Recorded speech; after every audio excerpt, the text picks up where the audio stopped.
So we're here today to pose the question to some black belts. If you could go back and give yourself advice as a white belt, what would it be?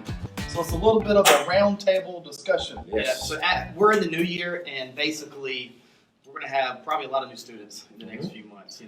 Are seeking out jiu-jitsu and Muay Thai because they've never done it before, and or just want to start something new. They used to be in sports when they were younger, and anyway, they're just trying to get fit and have fun and all those things. Yes. So we felt like this was a good topic to discuss as people enter into it for the first time. Right. So who would like to kickstart it off? We posed this question to everybody. You guys know ahead of time what the question was, right? Yes. Okay. Yeah, I just thought it over. Yeah, time to think about So I it. had a little time to think about putting some thought into what your answer might be. Oh boy. Luke? Yeah. I think if I could go back and tell white belt me, think more about the long term and the bigger picture. I remember when I first started training, there were some guys that were there. Sean was there, Chad was there, and it seems like we were there almost every time the gym was open. And really, all we could think about was, can't wait to become a blue belt. Can't wait to become a purple belt. Can't wait to become a brown belt. Now, looking back on it all now, being a black belt, it's like, take time and enjoy the journey. Take time and have fun. Don't think about the next belt or this or the next stripe. Take all you can in and relax and listen to your training partners. Not be so caught up on, the next thing. Think about the long term. I think one of the things to think about with that, just kind of piggyback off of what you're saying, what I think a trap a lot of people fall into is using the extrinsic motivation of the belt or the stripe as their goal. Which, I guess it is a goal. It's better to have a goal than no goals. For sure. And to have that, like the next stripe or the next belt as Let the it be a goal. mile marker more than a goal. Yeah. So I think Yeah, I it's more agree. of the mindset around how you see that, right? Not just it. Think of it as more of the means to the ends, right? The journey, Right. Because I know once I got my black belt, there was a moment of, oh, what now? Because It starts over. it's just, but it's now it's just time that you put in as opposed to, if I can do this, if I can do that, I might get that stripe or I might get that belt. Now you get there and just, okay, I guess. So that's a good point. So some people may or may not know if someone's watching this and they're not familiar with Brazilian Jiu-Jitsu or how the belt rank works, at least per the IBJJF, which is the the Mac Daddy of all. That's what most people use as their graduation Measuring stick. promotion, all that kind of stuff. So once you get to black belt, it's just time in. So from black to first degree is 3 years, assuming you stay active. First degree to second degree, another 3 years. Second degree to third degree, another 3 years. Yay. And then from third to fourth, 5. From fourth to fifth, 5. From fifth to sixth, 7. And then I think it's up to 7, it's another 7. And then after 7th is something else. I don't even know. I think for most of us, We got it written down somewhere. right, we can access that information. I think getting back to the question though, one of the things that if I could go back and sort of pull somebody aside and tell them, I think you get really wrapped up in the pressure of it. Like, I want to do this really, really well. If I miss something, it's going to be the end of the world. I think the reality is you're going to see each technique a ton of times, at least a few times even in your first year. And you've got a lot of years of this. Right. So take some of the pressure off yourself to be perfect with it and have some fun with it. And I think that's going to allow you to probably absorb it a lot better. Because when you're sitting there in that stressed environment trying to, I really want to grab this concept. I really want to, get it and excel and perfect this technique because there's going to be so many techniques that, you invariably miss some because you're just stressed and you're not learning in a comfortable way. So, just lighten up. Especially if you're going to be in this until you're a black belt, it's a long time and you can't operate under that much stress for that long. And the only thing that's going to keep it going is having fun. So especially at the beginning, just try and absorb and enjoy. And you're going to feel like you're drowning, but there's people there to help you. I think too with the, you said you'll see the same technique several times on your way. don't be in a rush to accumulate a whole bunch of techniques, because I agree. if you see a technique again that you just did, you missed something the first time. There's always something in that technique that you missed. I mean, I'm looking at right now some of the white belt techniques, that the hip bump sweep, or what did I miss on the arm bar? I mean, we've done arm bars I don't know how many times, but there's little details, little things that you miss that make it that much better. And if you just oh, we've already done this, you don't have it. I don't think there's a point where you ever actually have it. There's something you can change, something that you can adjust to make it work even better for you. So just because you've seen it before, even 5-6 times before, doesn't mean that you got it. You can just move on. So really delve into that technique and see where can I improve this, because it will show up in your game later on. And it happens to everybody. I mean, I remember when I first started, I was telling somebody who had been training a couple years longer than me a story about how, like, I didn't understand why we were still working on half guard. Yeah. We just did that last week. Well, in a week, starting out, you should have all the concepts of half guard mastered, right? Yeah, that's why. I don't understand. We're still doing this again this week. We just did it last week. No, come on. I mean, you could spend years, but it does tie in. You're just like, I want to move on to the next thing. Yeah, I think with all the fancy new jiu-jitsu is awesome. Some really cool stuff, but honestly, I think if you go back to your roots and your bread and butter and your foundation, I catch myself more, maybe because I'm getting older, maybe because lagging injuries over time, but I don't care to spin upside down under somebody. I'd rather be in half guard or closed guard or in shield than just do some super flashy sweep or something. I'm to the point now, like, I think a lot of that too is when you're sort of early on in your journey, you're looking for tricks. Yeah. What's that trick that nobody knows that I'm going to be able to catch people with when I'm rolling? And it's fun to learn tricks, but at the same time, people catch on pretty quick. So if you're rolling with people and you're catching with this little trick thing, they'll figure out what you're doing and shut it down. And then now what? If you don't have the fundamentals down. Do you think it's more the trick, they're looking for the trick to catch people, or is it just like that human nature thing? That magic bullet? I want to go to the gym for 3 days and put on 20 pounds of muscle. And, it's definitely the magic bullet. Look like the guy that's been in there for 10 years. I think everybody's always looking for the path of least resistance, the easiest way. Yeah, but it's not there. Yeah. I mean, it's going to be. And if you cheat yourself at the beginning. Right, it's going to be grinding out and putting in the basics. And even when it comes to warm-ups, you shouldn't be blowing off shrimping drills. You shouldn't be blowing off, working on your bridging and all this. That's not enough. You mean 2 laps? If you're going to do 2 laps, make it a good 2 laps. Make it a good 2 laps. Not Don't sloppy 2 laps. Don't stop halfway through and get up and go to the end of the line. Really work on those shrimps, because those fundamental movements come up all the time. Right. I agree. So 2 things. My advice is kind of partly both of what you guys said. So one is, when I was starting, our experience was a little different. It was me and him in an apartment on the floor, and then also in the rec facility at East Carolina University, just me and him, literally. So, we didn't have a coach. I bet you got some funny looks. Well, yeah, the other clubs, so we started a club so that we would have a place to train. And the other clubs were Ishinryu Karate, Tai Chi, Taekwondo, and that was it, right? I think so. Anyway, so they knew we were doing jiu-jitsu, but we had to go through the formalities of, getting it approved by the other club presidents or whatever. Anyways, going back to what I was going to say, the idea behind quantity.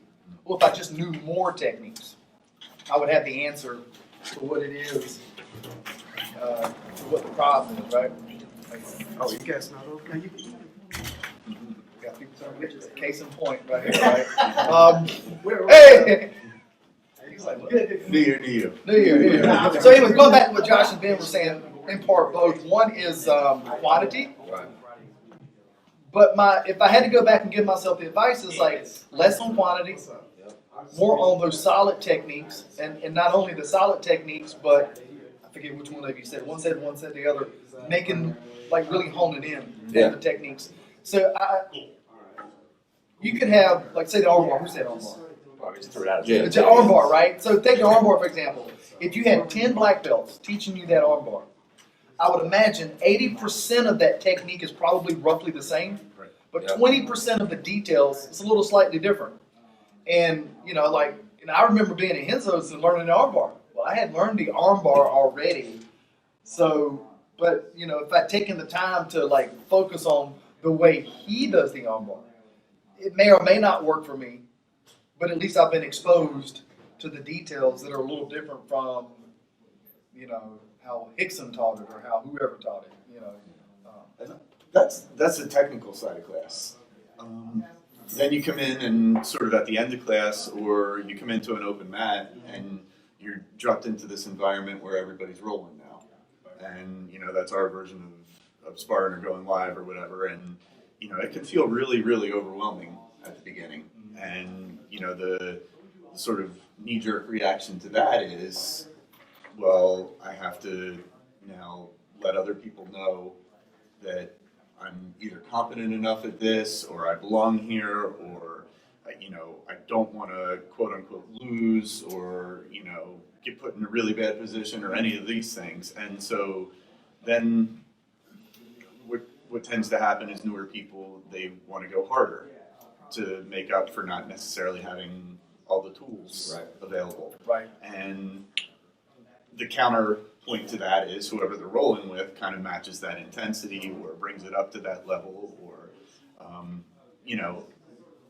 in essence, though, they're sorting themselves, and rather than sort of just taking it easy, talking through, asking questions when you're first starting out at the beginning of a roll or something like that, or even stopping throughout the roll, it turns into this, grudge match where you're just exerting a lot of energy, you're still getting put in bad positions, and you're getting frustrated. So you're not learning, you're getting frustrated, and that again is sort of a path to an early exit, I think. So an analogy that I try to explain to new people when they come in, especially those that don't have any experience doing this, it's like swimming. And the story I usually tell is when I lived in New York City, I was a member of the Y. And I didn't have a lot of money. Y was cheap.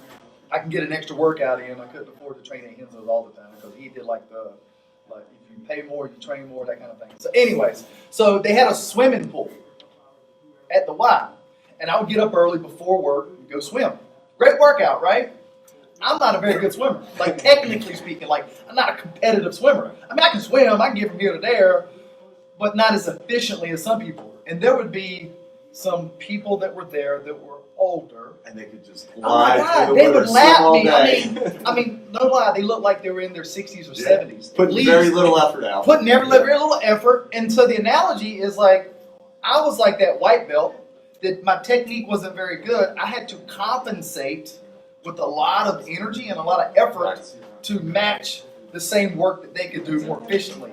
So you have a black belt rolling, and they're doing things almost effortless, oh, you're in great shape because you're not sweating, you're not working hard. Well, no, I'm not sweating and working hard because, well, one, maybe you're not as good as I am, and number two, I'm just not having to work as hard at it because my techniques are more efficient, more effortless, more. And I think one of the things that, at least from my experience when I first started jiu-jitsu, the people that we were learning from were very big on focusing on the technical aspects of jiu-jitsu, right? Focusing on, getting the technique just right and just almost perfect. to the point where it was boring. Yes. Yeah. Yes. But in retrospect, it was good because it wasn't let's say I had a wrestling background. Well, wrestling, good or bad, it's just more aggressive. It's more about the grind and more about that. Whereas jiu-jitsu, the mindset was, when Hoist fought in the UFC for the first time, It's very passive jiu-jitsu. Right. So what we kind of got, exposed to originally was more that LEO style of survive, defense, and then when they get tired, turn the tables and that kind of thing. So, I mean, eventually he got a little more aggressive with Enzo because you would watch him fight, and I was like, man, he fights a little different. Anyway, sorry I missed that. anyways, all right. Who else? I'm just sort of piggybacking off of what Ben said. I think a big thing is to just check your ego at the door. And it's hard to do because, when you're rolling, it's different than anything else that okay, it's going to take time to get good at. When you're on the mats rolling and someone's on top of you, it really affects your ego in a way. That have that mindset early on to where when you get caught, it's not about you failing, but about them doing something Right. to either show you what you did wrong or show you something new that might work for you. It changes it up a little bit. Right. But it's so hard. Even now, if I'm rolling with Ben or whatever, it's like there's a point where it's like, oh man, I can't believe he passed my guard and now he's shoulder pressure. Yeah, and I think going back to one of the original things that was mentioned about so much emphasis being on the stripe or the belt, I think people sometimes are like, well, I'm a blue belt with 2 stripes and I'm rolling with this white belt with 4 stripes and he tapped me. That shouldn't happen. Yeah. Why not? You know what I mean? Yeah, Like, yeah, it should. things There's happen. many variables you're and not- factors that go into that too. Well, I mean, talk about some of those matches that you watch at the lower levels, even if you go to a tournament or something. Case in point, there's a tournament coming up tomorrow. And you're going to watch matches where they are going to be 90% somebody in somebody's closed guard, completely clamped down, not letting, and neither person is going to move. They're just going to be That was my essentially locked up first there. match. Yeah, and I get my takedown and then the guy reverses. I just close my guard and it would just for 4.5 minutes. I'm just here in my guard and I'm not letting go. And afterward, I apologize to the guys. I am so sorry. I froze. I saw I had 2 points on the board and I was not going to let you get any on me. I'm so sorry. now going back and talking to yourself in the bigger picture, nobody learned anything Yeah. for the rest of that rule, right? Exactly. So I think it's easier to say now because we know more, but I would rather have lost a match like that and learned something or learned a few things in the middle of the match along the way. Those than be medals able are to so say, shiny. Don't yeah, you know that? I won a white belt match, and I mean, it's just it becomes you get locked up and you get very myopic, and you sacrifice learning for this win, and it's going to take a while before you realize those wins don't really actually even mean anything. And it's also the learning is far more valuable. Yeah, and it's one thing to do that in a tournament too, because it's it's a whole different environment. But if you're doing that in the practice room, with your teammates and your friends, you shouldn't be that way. You're wasting everybody's time. you should be trying new stuff. I mean, it's not like our lives or anything depend on it in here. We're an open mat. We should be trying. If you want to try a new sweep, try it. What's the worst happening? You sweep one, you don't. Yeah, this isn't being broadcast to your friends and family for them to laugh at you if it doesn't work out. Yeah, I mean, at the end of the day, if it doesn't work, all right, cool. Go back to the drawing board and try it again. Guys, I'm not going to lie. As many tournaments as I go coach and stuff, the times I shudder, and this is no slight on anybody, but man, at the end of the day, some of those white belt adult matches, man, those dudes are tuned up, man. When they come out, man, it's... We could just see the tension Yeah, you and can't the, do and that. the stress. And that's what I mean. That's I don't know how you watch them. because we were all there. We were all that tense. Yeah, and but stressed. it's like, that's good. They're gonna get hurt. I don't know. Right? I think one of the best things I ever got about pieces of advice about competing at that level was, listen, somebody said, I don't want to hurt your feelings, but you're the only one that cares how this goes. Yeah. I see you're all tuned up about your match, but this only really matters to you. And, it's kind of true, so if you're just putting all that stress on yourself, I mean, it's great to be competitive. I mean, it's probably why 90% of us got into this. We had some sort of outlet or some sort of, but again, there's a value in it beyond just being stressed or tense or anxious or trying too hard at the sake of getting an experience or getting knowledge. So. I mean, that's totally what the tournament's supposed to be. Is I don't know this person. What they have is what I do gonna work against them, because I know Boo's game pretty well. I know. Everybody I train with often, I know their game pretty well, so I know what they're gonna do, and they know what I'm gonna do. So when you meet somebody that you've never trained with before, you have no idea what they're gonna do. Then you see, all right, am I really as good where I think I am, or am I really as bad where I think I am? Maybe that sweep that doesn't work in here doesn't work because everybody knows you're going to do it. We all learned it the same day. Right, we learn the same day, and you do it all the time, so I know it's coming. I know to shut it down. But this person here from another school, they don't know. Well, that sort of brings up the next little bit, and some people get real touchy about this one. No. But again, I don't know that I'd recommend it for a brand new white belt, But it kind of goes back to what Guy was saying as well too. You know, you get multiple different people presenting things from multiple different angles, and at a tournament you see multiple different people at your level doing things at it. I mean, it's not the end of the world, guys, to if you're traveling for business, to maybe drop into a school, or if you see an open mat on a weekend at a day your school isn't training and they say everybody welcome to go to that open mat. There is a lot of benefit in getting some cross training in, not at the risk of, you know, being damaging to your school or your training partners, but there's a lot of benefit in seeing things presented in a different light sometimes. It's fun to roll with different people. Sometimes it's just like you're talking about the great unknown. You don't know like what that dude. When a new person comes in, like a new visitor, Yeah. like someone's traveling, black belt was in at lunch class, or you know, JR from Tampa was in last month or whatever. It's like, woo, you get to roll somebody different. Yeah. It's cool. Or learn something from somebody different. Oh, for sure. Any advice? Did you already do yours? I did. Well, kind of. Everyone? It was really Okay. two things. Something that Ben said, Josh said, it was something I had in my mind was about the number, like not focusing on, like knowing a lot of techniques. Yeah. Right. It's not about the quantity; it's more about the quality of the technique. And then also, when someone's teaching a technique, you know, the way if Ben teach a technique, armbar, the way he does it is going to be a little bit different from how Josh does it, and to take that in perspective and see which one might work for me better. You know? I would say for me, it's probably going to be jiu-jitsu is a long grind. It's compared to some martial arts, you know, minimally it could take 8 to 10 years, right, or more, depends on how often you train and all that kind of thing. So for me, it's probably what's that? Not a sprint. It ain't a sprint by any means, and so it can be hard to stay motivated. Things, as we always say, things can come up: life, work, family, kids, yada yada. So it's, I think for me, is to be in tune with understanding why you're starting, what you're trying to get out of it, and staying in tune with that so that you stay motivated through the long haul. And understanding the reason you start is not always the reason you stay, right? You know, oftentimes people, I know when we got started, we just liked the whole aspect of, we were always in martial arts. We've done it since we were 15 or so. We just like, you know, watching Bruce Lee and John Claude Van Damme and whoever else, Mr. Miyagi, right? Yeah. And so we always liked the idea of martial arts and being in it, but you know, we came up through the ranks of Taekwondo and Karate and Kung Fu, and then we saw UFC. We were like, man, that looks. We had never grappled, like ever, never grappled. And the idea of someone grabbed me and I never wrestled.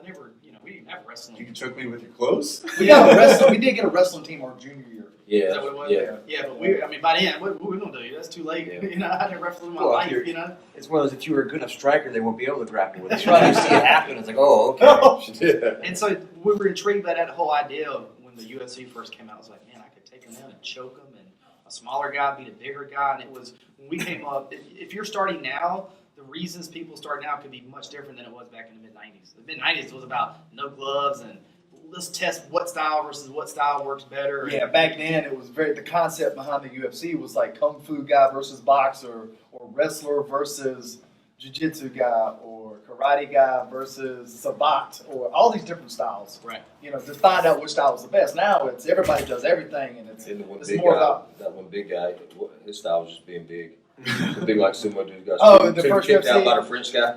Yeah, the sabat. He was sabat. Yeah. I think I was a sabat fighter. But anyway, so it's, you know, again, just being in tune with, that's what got us into it, and that was exciting, that was fun. Just knowing that I could, use my skills if I really needed to, and just controlling someone bigger, just that whole concept was just fascinating. But as time moves on, what got you motivated could change years down the road. And for most people, it's I think nowadays, most people are coming in. So in January and February this year, we're going to see people coming in who they want an outlet. They want to do something physical, learn something new. Most of the guys that train here are working professionals. Want to get up and go to work tomorrow and not be broken. So it's understanding what it is you're being motivated by, but just being okay with, down the road it can change. It's going to evolve just same as the rest of it, And you might not know what some of the side benefits are, in terms of jiu-jitsu. We've done other martial arts, and little Culture biased. and the environment of jiu-jitsu is Much different than other martial arts, and not good or bad. Just it's what it is. It's different. It's more laid back. Jiu-jitsu people tend to be pretty cool. And again, Yeah, we'll get black belts from other styles. I won't name any names, but we get black belts from other styles that come in and they're very formal. Chill, dog. It's good. It's good. Line up on the wall. So Also be prepared when you tell your friends you do jiu-jitsu for them to make karate. Us. This is how you and tell you about their 8-year-old neighbor who got his black belt. Yeah. right. Oh yeah. But it's not uncommon to run into people in the community, and you'll have a T-shirt on, and you do jiu-jitsu, and you got that common, almost automatic bond, and I mean, I've been stopped at airports, like, in all different parts of the country, like, oh, you train? Yeah, and then you instantly you have a bit of a friendship where You got a new best friend. Yeah. At least for 10 minutes. Oh, yeah. I'll hit you up next time in town. Yeah, There we right. go. So that's mine. I mean, there's a lot you've already mentioned, but that's probably a big one. Man, the biggest thing is just don't quit. Yeah. Well, there's a famous. Is it Chris Howard that said it's not who's the best, it's who's left. It's not who's good, it's who's left. Right. Yeah, that's what he. Yeah, exactly what it is. So I like that. He says it's that same one. He says something. But about, I will say, I would much rather someone start and do it for a little while and have some kind of skill set and gain experience from it than never to have done it at all. I mean, of course. You know what I mean? statistically, out of 100 people, Right. what is it, like 1% will make it to black belt? I don't know, something really, It's not a really high small number, oh, wow, percentage. we'll 1%ers. Right. You get patches. Get a fat 1% back. 1% To patch. put on our geese. I think some bikers might take offense to that. It'll be all right. Cool. All right. We had quite a few. Who we have? Oh, Jeff Shaw. Jeff Shaw. What's up, Jeff Shaw? Jeremiah Jeremiah, Willie. Willie. Some people have already come and Nice. gone. We had quite a few on earlier. I think one of the things too, when you with the putting in your time, is understand that your progress is not linear. It's not going to be every day I'm going to get a little bit better. It goes in waves. Oh, I mean, there were days where I would come in and like felt you like regressed. you feel like you regressed, and then there's a day where you feel like everything's hitting. Yeah, Oh my god, I'm I the got world it. leader, I and got now I'm like leftovers. Can I tell y'all something that happened to me Monday night? So I did Muay Thai, and I got kind of tired. And then I came and taught 7:30 no-gi class, and I rolled everybody. I literally think everybody tapped me at some point. I was tired. I was mentally shot. It happens. You have your up days and down days, and Hammer and nail theory sticks. Some days you hammer, some days you nail. Some days you come in feeling like every sweep you go for, awesome. Everything. There's some days nothing works. It's just like You in that going flow on? state, you know what Yeah. I'm saying? But I think one thing to point out though is I think the overall theme of this is that if you could go back in time, what advice would you give yourself? Well, we know that's not reality. Right. But the reality is that hindsight's always going to be 20/20. So that being said, take advantage of the people that are ahead of you, the more experienced people, the coaches, the instructors, and use their experience to your advantage. For In sure. terms of asking advice, if you feel like you're stuck, talk to them. They can talk you through it. They've been there. It's like parents, being a parent, right? Yeah.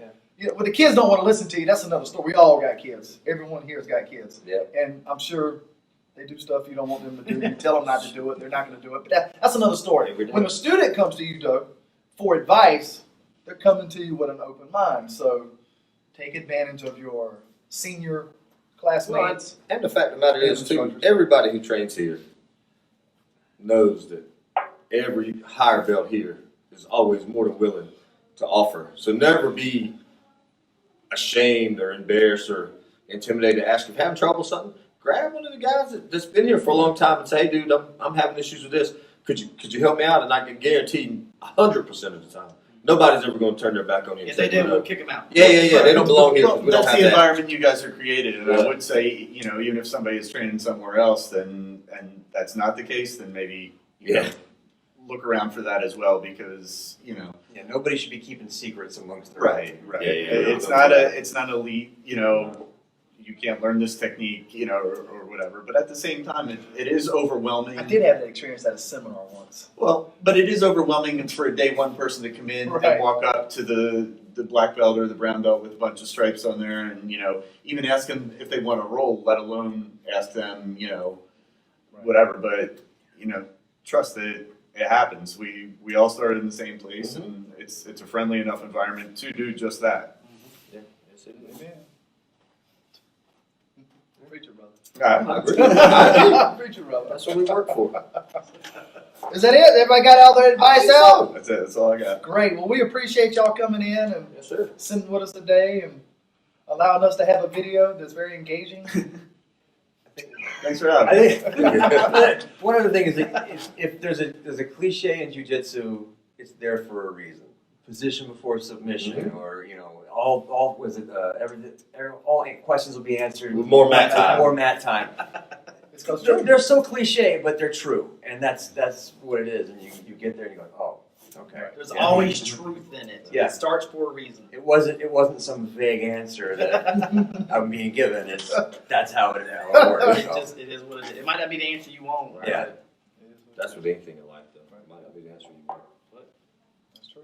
We got to do more of these in the future. Right? We'll do some more. Comment below. My kids watch a lot of YouTube. Hit Comment the like button. Hit the like button. Touch that If you notification like, bell. no, seriously, Help us smash that like button. Smash it. What is it? If they're ads, we can mention them. Yeah. We don't have any sponsors right now, but we're Hey, looking for some. We'll take some. Though. We'll take some. Boomer. Can't have one sponsor us. Anyway, what was I gonna say? I lost my train of thought.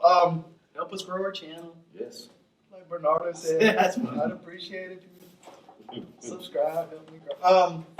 Oh, if you like this style of video, if you comment, I don't know, hashtag liked it or something, I don't know, something like that.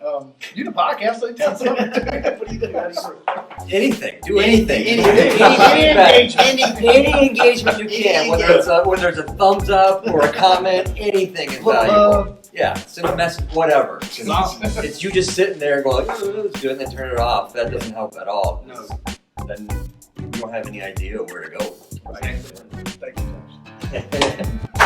All right, guys, y'all have a wonderful day. We'll see you on the mats sometime soon, hopefully. Peace. Peace.